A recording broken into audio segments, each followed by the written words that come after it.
ওম শান্তি। ওম নমো শিবায়। আজকের বরদান, পবিত্র ভব, যোগী ভব। বিশ্লেষণ। এখন প্র্যাকটিক্যাল কোর্স চলছে, তাই পবিত্র ভব এবং যোগী ভবকে প্র্যাকটিক্যাল স্বরূপে নিয়ে এসো, তবেই বাবার সমান এবং বাবার সমীপে যাওয়ার অধিকারী হতে পারবে। এই পড়াতে ফার্স্ট ক্লাসের নম্বর পাওয়ার জন্য এই মুখ্য দুই বরদান প্র্যাকটিক্যাল রূপে আবশ্যক। বিস্মৃতি আর অপবিত্রতা কাকে বলে, এই ব্যাপারে যেন অবিদ্যা হয়ে যাক।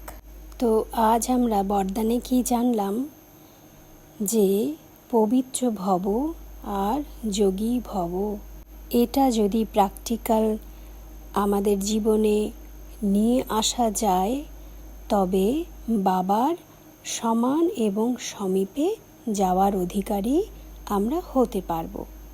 আর বাবা বলেছে ফার্স্ট ক্লাসের নম্বরের অধিকারীও হতে পারব। আর তার জন্য আমাদের এই যে স্মৃতি, মানে বাবার কথা মনে থাকে, আবার কখনো থাকে না। তো যখন থাকে না তখন সেটাকে বলা হচ্ছে বিস্মৃতি। আর যখনই বিস্মৃতি তখনই কিন্তু অপবিত্রতা সঙ্গে এসেই যাচ্ছে। তো বাবা বলছে এই যে বিস্মৃতি আর অপবিত্রতা কি জিনিস, এর ব্যাপারে তোমাদের যেন অবিদ্যা হয়ে যাক।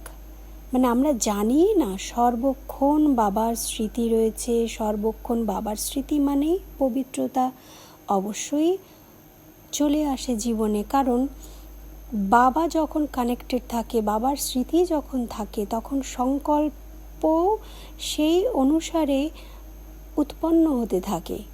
বাবাকে স্মরণ করে তো অপবিত্র সংকল্প উৎপন্ন করা যায় না। আর অপবিত্র সংকল্প উৎপন্ন যখন না হয়, তখন আমাদের কার্য ব্যবহারও সুন্দর শুধরে যায়। তাই জন্য বাবা বলছে যে বিস্মৃতি আর অপবিত্রতা কাকে বলে, এটা তোমরা যেন একেবারেই জানো না, এমনটা হয়ে যাও, মানে সদা স্মৃতি। ওম শান্তি। ওম নমো শিবায়।